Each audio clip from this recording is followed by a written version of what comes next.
bloody sweet.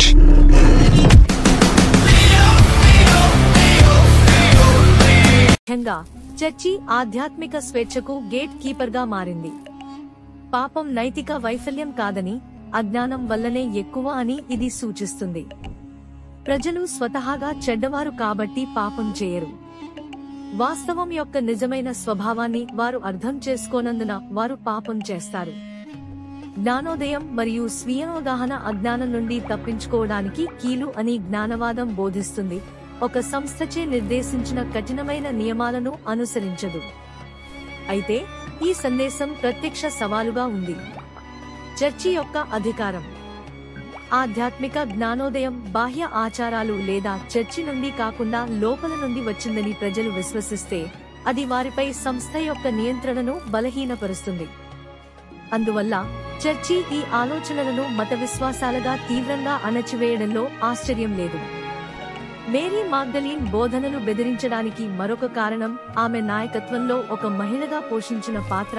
Orthodox Christianity అది అభివృద్ధి చెందడంతో భారీగా పితృస్వామ్యమైంది. వారు మహిళలకు అధీన పాత్రలను కేటాయించారు మరియు దీనిని ప్రతిబింబించేలా లేఖనాలను జాగ్రత్తగా సవరించారు. ఉదాహరణకు 1 తిమోతి 2:12 చెబుతోంది, నేను ఒక స్త్రీని బోధించడానికి లేదా పురుషునిపై అధికారం చేపట్టడానికి అనుమతించను, ఆమె నిశ్శబ్దంగా ఉండాలి. ఇది చర్చిలో స్త్రీల యొక్క ఆమోదించబడిన అభిప్రాయం. ఆమె బోధనలలో ఆమె కేవలం యేసు యొక్క నిష్క్రియ అనుచరురాలు కాదు. ఆమె నాయకురాలు, ఉపాధ్యాయురాలు మరియు దాచిన జ్ఞానాన్ని పొందగల వ్యక్తి. నిజానికి ఆమె సువార్తలో మగ శిష్యులు మేరీని యేసు తనకు మాత్రమే ఇచ్చిన జ్ఞానాన్ని పంచుకోమని అడుగుతారు.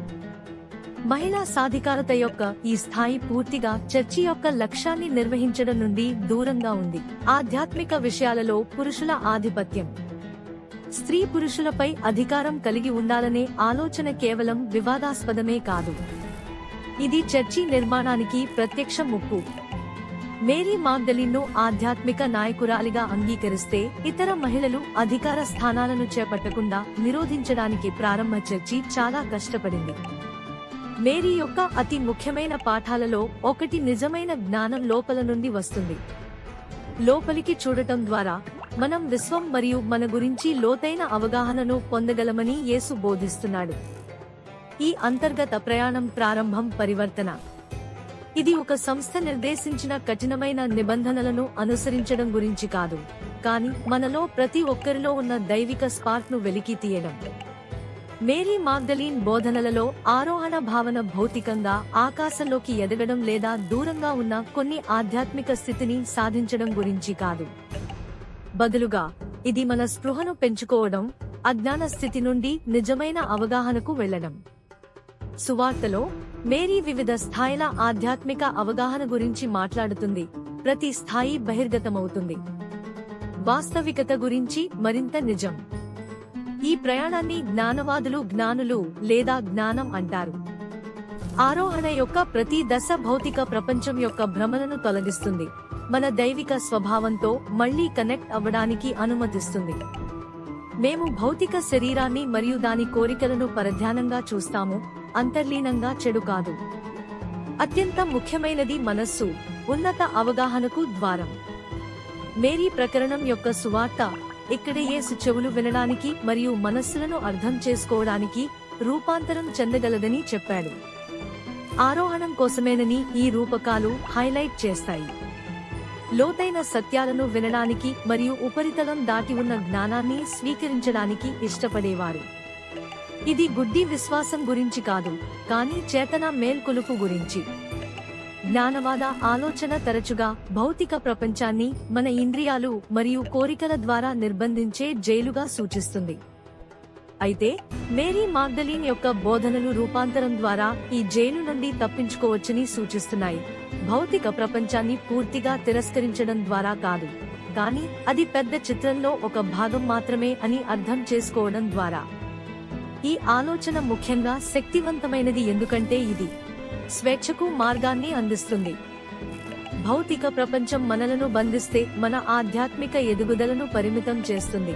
కానీ ఒకసారి మనం ఆ పరిమితులను గుర్తించి వాటి కంటే ఎదగడం ప్రారంభించిన తర్వాత మనం నిజమైన విముక్తిని సాధించగలము. ఇక్కడే ఆరోహణ భావన లోతైన అర్థాన్ని సంతరించుకుంటుంది. ఇది మనలను అజ్ఞానంలో బంధించి ఉంచే గొలుసుల నుండి విముక్తి పొందడం మరియు మన ఆధ్యాత్మిక స్వీయ యొక్క అనంతమైన సామర్థ్యాన్ని కనుగొనడం.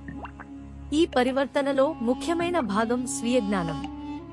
మేరీ బోధనలు మనం అధిరోహించాలని నొక్కి చెబుతున్నాయి. మొదట మనల్ని మనం తెలుసుకోండి. దీనర్థం మన రోజువారీ ఆందోళనలు మరియు కోరికలకు అతీతంగా చూడటం మరియు మన మనస్సు మరియు ఆత్మ యొక్క లోతైన పొరలను అన్వేషించడం. భౌతిక ప్రపంచం యొక్క పరధ్యానాలు ఈ సత్యాన్ని మన నుండి దాచిపెడతాయి. మనమందరం దైవంలో భాగమని జ్ఞానవాదం బోధిస్తుంది. లోపలికి తిరగడం ద్వారా మాత్రమే మనం ఆధ్యాత్మిక ఆరోహణకు దారితీసే జ్ఞానాన్ని పొందగలము. మేరీ మాగ్దలీన్ బోధనలలో స్వీయ అవగాహన యొక్క ప్రాముఖ్యతను అతిగా చెప్పలేము.